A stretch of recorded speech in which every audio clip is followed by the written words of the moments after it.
In the third year of our marriage, the day Sophia came home late, reeking of men's perfume, I knew it was time for a divorce.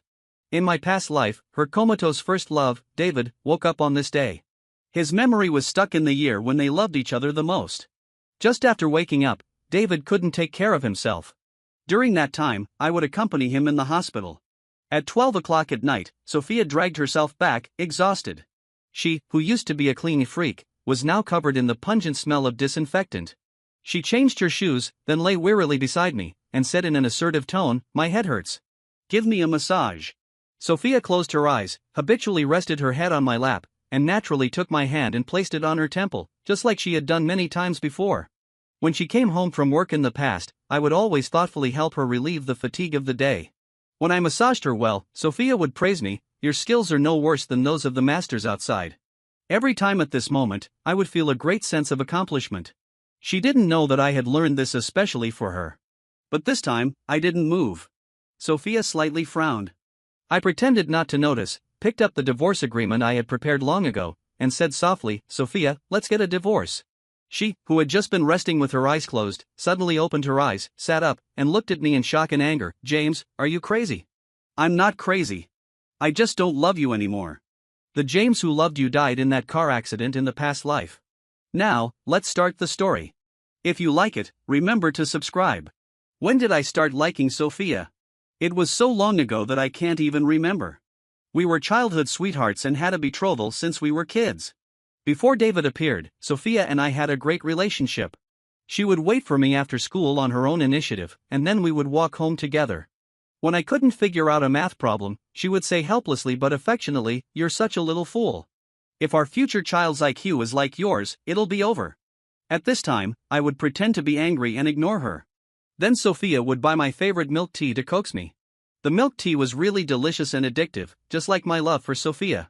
Once it started, there was no turning back, until I even sacrificed my life for it. I don't know if it was fate, but the day I first met David at Sophia's house happened to be my birthday. So later, when Sophia and David got together and David proposed to celebrate their acquaintance anniversary, Sophia never showed up on my birthday again. After having dinner at my house, Sophia said mysteriously that she had a gift for me. I followed her home and saw David in the living room. David was the child of a good friend of Sophia's father. After his parents died, he lived with his grandmother. Not long ago, his only relative passed away, and Sophia's father, feeling sorry for him, brought him home. At that time, I didn't know that this thin and fragile boy would gradually penetrate Sophia's life and take her away from me. David was the same age as us and transferred to our class. From then on, the two of us who were inseparable became three. David talked very little. Most of the time, he just listened quietly. But whenever it came to Sophia, he would chime in, like, "Sophia, you got the first place in the class again in this exam. Sophia, you play tennis so well.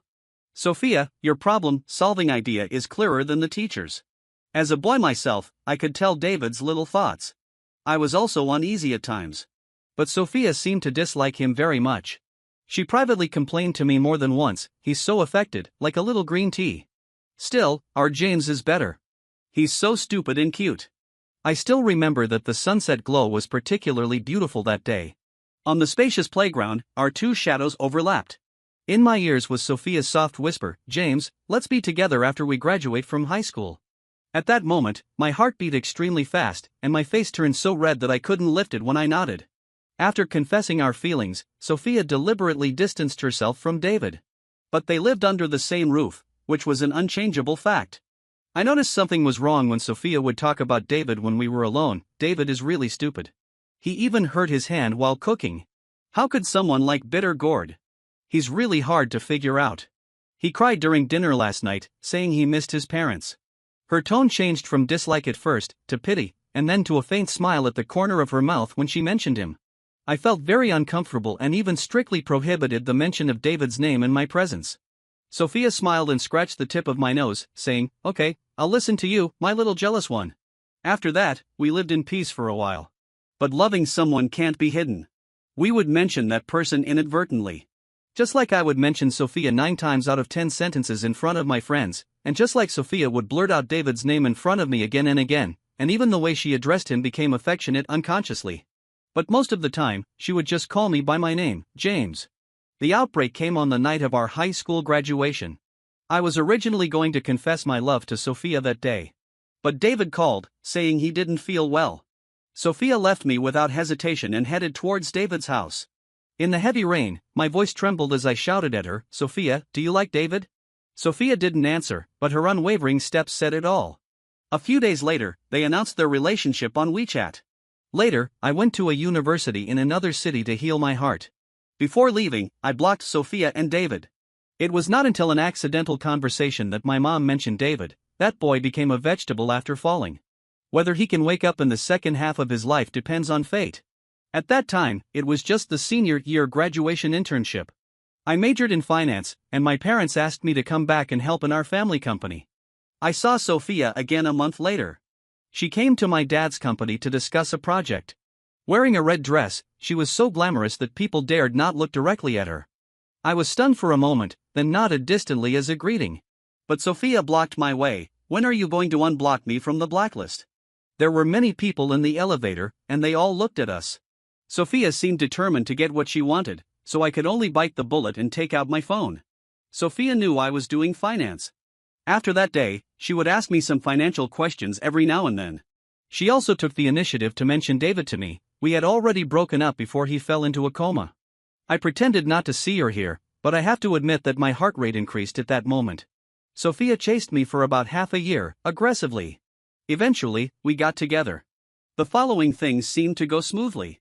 Before getting married, I gave Sophia a chance. "Are you sure you want to marry me?" I didn't say it explicitly, but I thought she should understand. Sophia didn't hesitate at all and lowered her head to kiss my lips. After getting married, Sophia hoped I would focus on the family, so I quit my job and tried my best to be a qualified husband, taking care of her 3 meals a day in daily life. Sophia had a poor stomach, so I learned to make nutritious meals. Sophia had trouble sleeping, so I learned massage. I gave wholeheartedly and also received Sophia's feedback. She would prepare surprises for me on my birthday and take me on a trip abroad on our wedding anniversary. Countless times, when I woke up from a dream in the middle of the night and saw my lover lying beside me, I felt very happy. I was so happy that I even forgot that there was still David between us. In the 3rd year of our marriage, David woke up. He lost his memory and his memory was stuck in the year when he loved Sophia the most.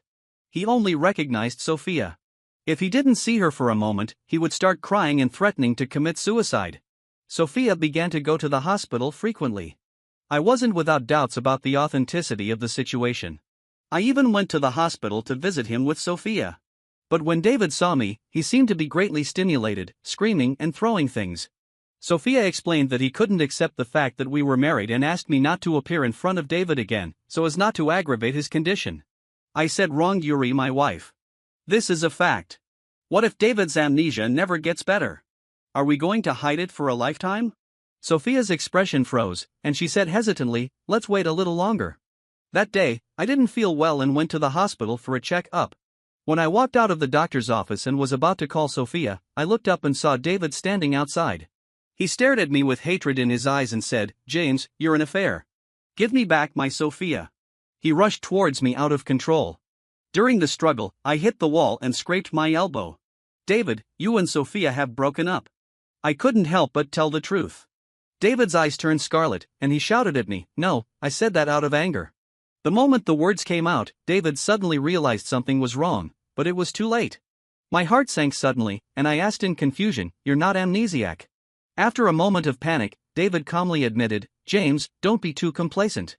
I snatched Sophia from you once, and I can do it again. Just wait and see." My brain was strongly shocked. When Sophia's call came in, I told her everything. She just paused on the other end, not only didn't believe what I said, but also blamed me for being petty. It was also from that day that the temperature of our relationship dropped rapidly. I no longer turned a blind eye to Sophia going to the hospital. I tried to stop her, crying and begging her not to go. However, Sophia was indifferent to my crying. She even brought David back home later, with the ridiculous reason that it would help his condition recover. I always thought Sophia didn't know the truth and was innocent, until I heard her conversation with David in the study. "Sophia, if I was an amnesiac, would you still take care of me?" "Of course." She answered firmly, but I felt like I was falling into an ice cellar. That night, we had a big fight.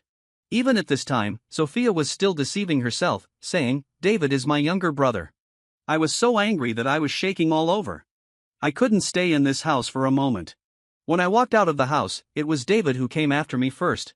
He was like a victor, showing off in front of me. "James, you can't fight me." I completely lost my mind and slapped him. Sophia, who came late, just saw this scene. Her partiality was so blatant. She pushed me away without asking any questions and hugged David in her arms with distress. I lost my balance and staggered back onto the road. Just then, a runaway large truck came head on.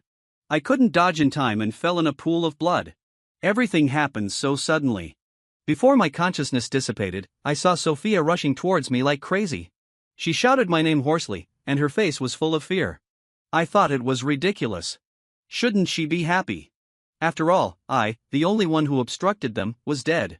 She could finally be with David again openly. My memories of the past life were interrupted by Sophia's words. She said to me angrily, "Just because I accompanied David in the hospital for a day, James, when did you become so unreasonable? I won't agree to a divorce." Sophia's words were full of complaints that I was not sensible. Right, after all, nothing had happened yet.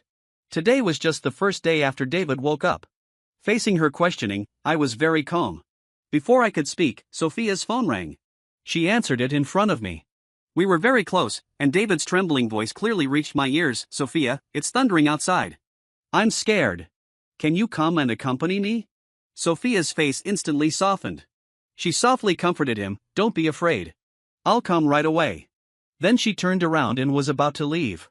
Before leaving, she didn't forget to scold me. "I'm going out. You calm down by yourself." Actually, David was right. I was just Sophia's second best choice.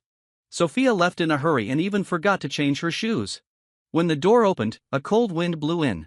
I wrapped my clothes tightly and got up and went back to my room. Soon, I left home with my luggage that I had packed long ago. This time, I decided to let Sophia go and also let myself go. It was enough for me to die for Sophia once. In this life, I want to live for myself. I stayed in a hotel for one night and went back to my parents' house the next morning. When my parents saw me coming back with a suitcase, they were first shocked, then they looked at each other with a solemn expression. "What happened? Did Sophia bully you?" Facing their anxious questions, I didn't say anything. I just hugged my mom aggrievedly. Seeing this, my dad immediately got angry. "How dare she bully my son? This woman has gone too far." He was about to call Sophia, but fortunately, I was quick-witted and stopped him.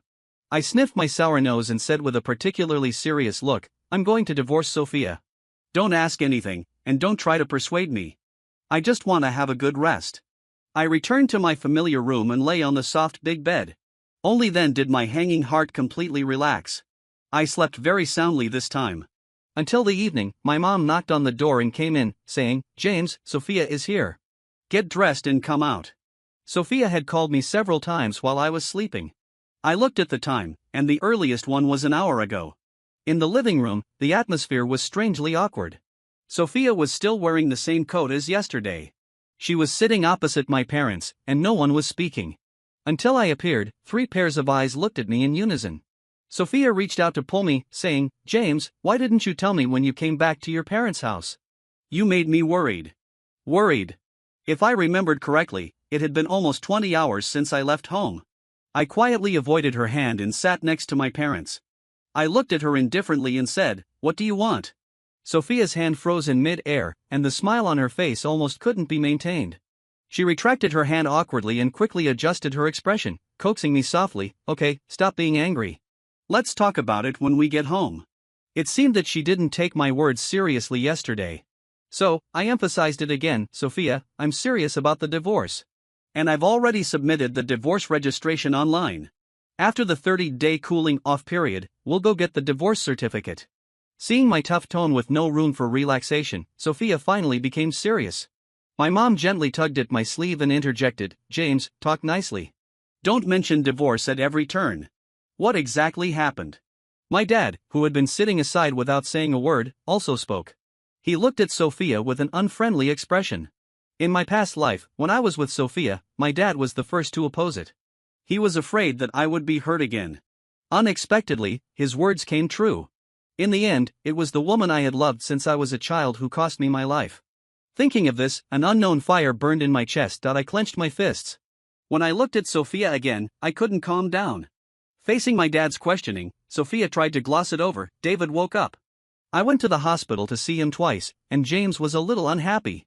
It was indeed twice, 12 hours each time. Before I could get angry, my dad stood up first, scolding Sophia for being greedy and not knowing how to cherish. In the end, we all parted unhappily. Sophia left in a mess, almost driven out by my dad. My dad was angry, but as parents, no one wants their children to divorce unless it's absolutely necessary.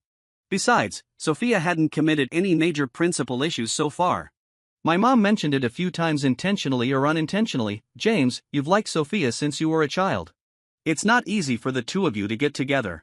In the 3 years of marriage, you've been living happily, right? Are you really willing to give up and let her be with David? I was speechless for a moment, and my heart felt sore and swollen.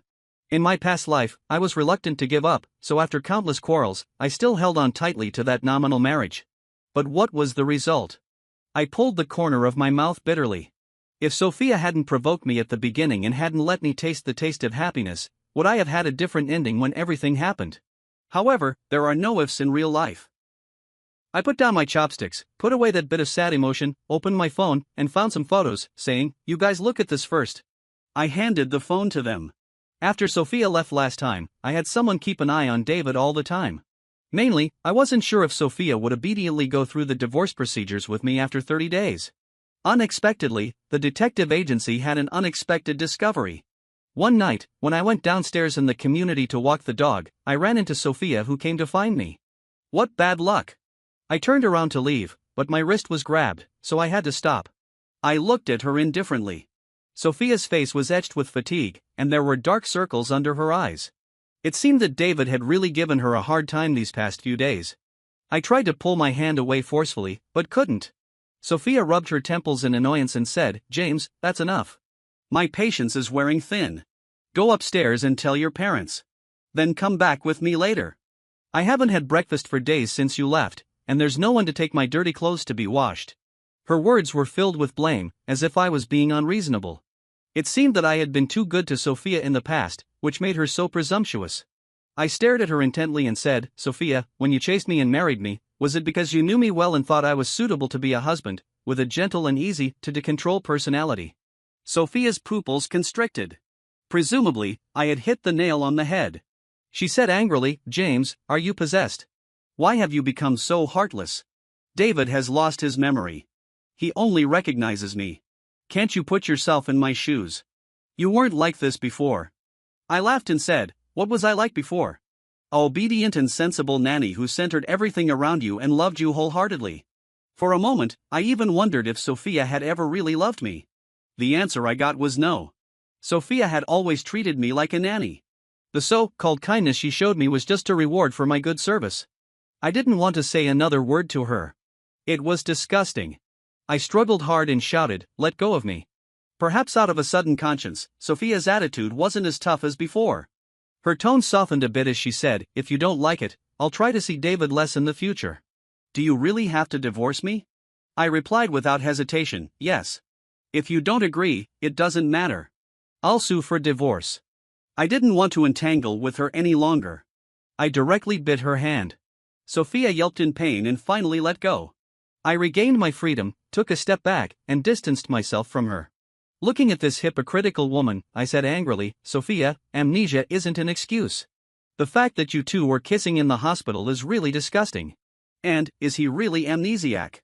Sophia narrowed her eyes and asked, "What do you mean?" Some things are better left unsaid. I believed Sophia would look into it. Unexpectedly, Sophia acted even faster than I thought.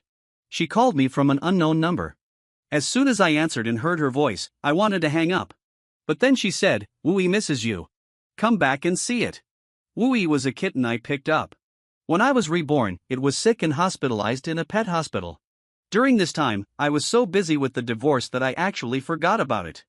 I never thought Sophia would use the cat to threaten me just to force me to meet. I spat into the phone, how despicable.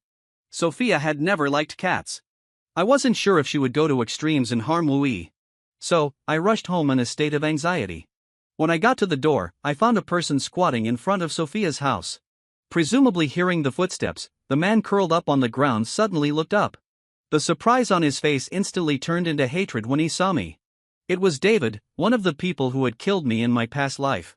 I took a deep breath, then another, and managed to suppress the urge to tear him apart. In this life, I just wanted to live well and have no more entanglements with these despicable people. I shook my keys and said coldly, "Get out of the way." David looked at me angrily and said, "James, did you say something to Sophia? Why isn't she coming to see me or answering my calls?"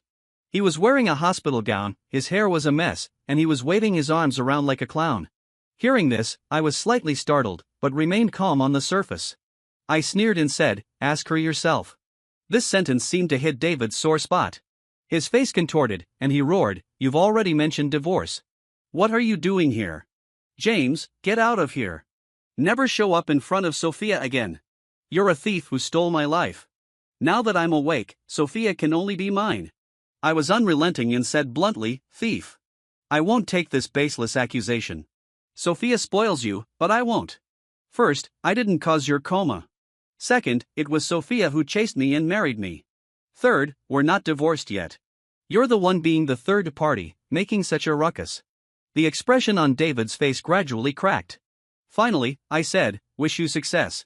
And keep an eye on her. Don't let her bother me again. You two are meant for each other in this life. Don't go around hurting others."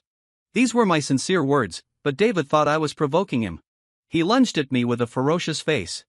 Before his hand could touch the corner of my clothes, Sophia, who opened the door from the inside, pushed him away. She was quite strong, and David stumbled back several steps before he could steady himself. Sophia protected me behind her like a treasure and angrily scolded David, "Who told you to touch him?" I was hiding behind Sophia, my mind in chaos.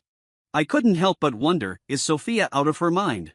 In my past life, ever since David woke up, whenever she had to choose between us, she would always stand firmly by David's side. But today, she was actually protecting me. I was really confused and extremely shocked.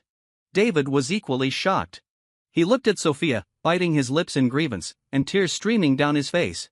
"We loved each other so much. How could you hurt me for another man?" David cried out. Sophia glanced back at me and said, "He's not another man. He's my husband." David was in tears, his voice shrill and desolate. "Then what am I? Why are you treating me like this? Why did I wake up? Everything has changed. Everyone is moving forward, but I'm the only one left behind." David was crying uncontrollably. I was too lazy to watch their show. I turned around and went inside. I thought Sophia would be moved when she saw her former lover in such a miserable state. However, her reaction once again exceeded my expectations. She was almost indifferent. "Stop pretending. You're not really amnesiac. David, let the past go. Don't hold on to it anymore. Go back to the hospital first. I've informed your parents. They'll be back from abroad in a few days." I stopped in my tracks and couldn't help clicking my tongue twice. In my past life, I tried my best to stop them, but they only got worse. This time, after being reborn, I decided to let them go. I never thought Sophia would wake up to the truth on her own. I shook my head inside, thinking, trashy women really are insufferable. Just as I finished packing Wu Yi's things and picked up the carrier, suddenly, a hand reached out and pressed mine. Sophia said to me in an unusually gentle voice, "Can you not leave?" I replied without hesitation, "Sophia, there's no chance for us." Her fingers around my hand gradually tightened, and I could tell she was suppressing her emotions. Sophia looked at me in disbelief and asked, "Why? What happened in the hospital last time was just an accident. If you don't like David, I promise I won't see him. I can also make up for what happened before." I thought to myself, it was a human life, Sophia. What can you use to repay that? I didn't say anything, just lowered my eyes and resisted her. Sophia had always had limited patience with me. Seeing that I was unyielding, she immediately lost her temper. She snatched the carrier from my hands and shook it violently. Wooey was so scared that it meowed loudly inside. She shouted at me angrily, "James, what on earth do you want from me?" Sophia had never liked cats and never paid attention to their emotions. Seeing Wooey arching its back and cowering in the corner of the carrier in fear, I was furious. I looked up at her suddenly and said word by word, "I want you to stay away from me, Sophia. I never want to see you again in my life." Perhaps she had never seen me get so angry or seen me look at her with such hatred. The color drained from Sophia's face instantly. Her body swayed, and her grip on the carrier loosened. The carrier dropped to the ground with a clang, making a harsh sound as it hit the marble floor. Wooey was terribly frightened. I didn't care about anything else. I pushed Sophia away and hugged the carrier tightly. Before leaving, I glanced at her one last time and said, "Sophia, don't make me hate you." Sophia finally came to her senses, standing there at a loss. She opened her mouth, as if she wanted to say something, but I didn't want to hear her voice anymore. I walked away without looking back. After that, Sophia was quiet for a while, and I went back to work at my dad's company. One day, as usual, when I entered the company hall, I saw Sophia waiting there with a large bouquet of roses. I pretended not to see her and walked straight ahead. Sophia chased after me and said eagerly, "James, happy birthday." It was working hours, and there were people coming and going in the hall. The large and eye-catching bouquet of roses in Sophia's hands attracted many colleagues to stop and watch. I had no choice but to stop and look back. Sophia probably thought her affection could move me. A relaxed smile appeared on her face. She walked up to me, handed me the flowers with both hands, and said, "I arranged them myself. They're your favorite champagne roses." I lowered my eyes and stared at the not-so neatly arranged roses for a while. Then, in her expectant eyes, I reached out and took them.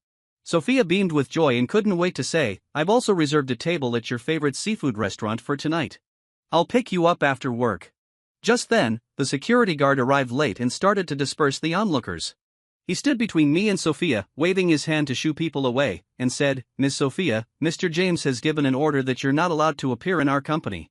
My dad had always been protective of me. After seeing the photos of Sophia and David kissing last time, he gave this order to the security guard. At the same time, he also terminated many collaborations with Sophia's company. A year ago, Sophia's father's eye disease relapsed, and he went abroad for treatment.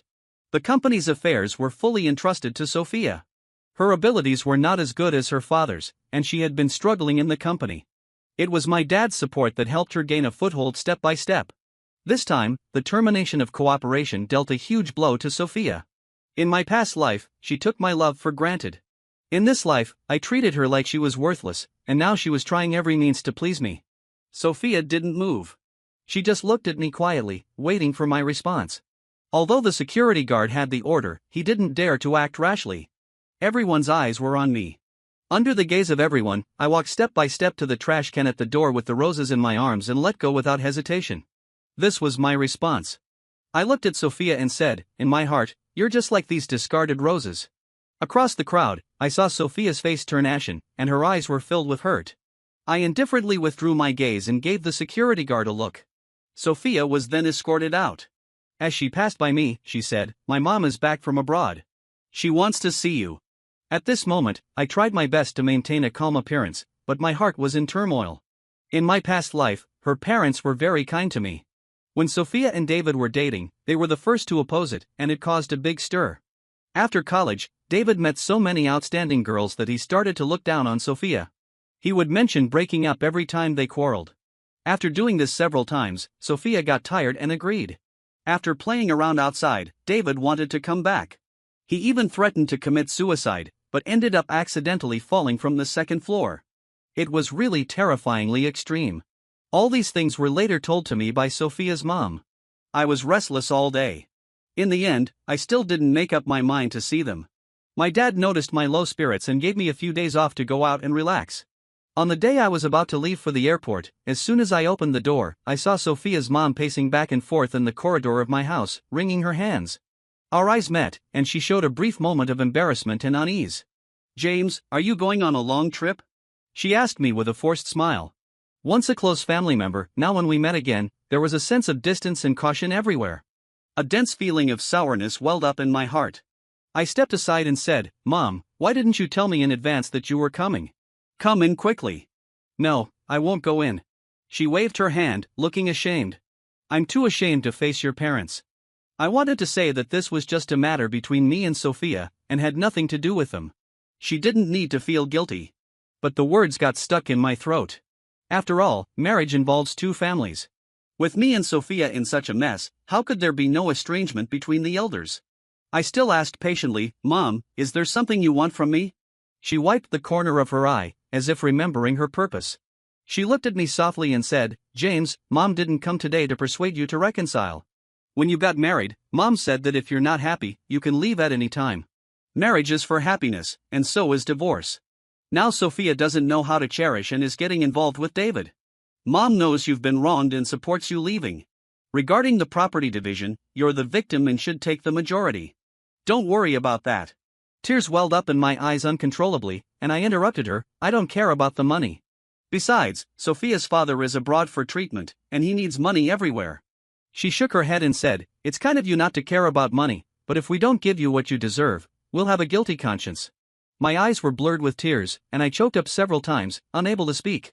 In my past life, I was afraid of worrying Sophia's parents, so I never mentioned anything about Sophia and David until I died. I never thought that in this life, I still made them worry. Silly child, don't cry. She gave me a hug. Mom just hopes you can be happy in the future. I came back this time to apologize to you face to face. She held my shoulders and continued, okay, I've said everything I wanted to say. Your dad's situation isn't very good, and I have to go back right away. Although you two are separated, I'll always be your mom. If you have the chance, come and visit us abroad. I nodded heavily and said, give my regards to Sophia's dad. I watched Sophia's mom enter the elevator. I stood there for a while longer until my emotions subsided, then I bent down to pick up my luggage. At this moment, out of the corner of my eye, I saw my parents who had appeared behind me at some point. My dad's eyes were red-rimmed, and his face was solemn. My mom was covering her mouth, already in tears. I went to Yunnan. Along the way, I stopped and went, ate and drank, and it seemed that I could really forget some of my troubles for a while. The day before the divorce, I finally returned home. That night, I took Sophia out of the blacklist and sent her a text message, meet me at the entrance of the Civil Affairs Bureau at 9 a.m. tomorrow. After waiting for about an hour, just when I thought Sophia was going to back out, I finally received her reply, okay. I heaved a sigh of relief and had a good sleep. The next day, I arrived at the entrance of the Civil Affairs Bureau on time. Sophia arrived almost at the same time as me. When I saw her, I immediately walked inside, eager to get it over with quickly.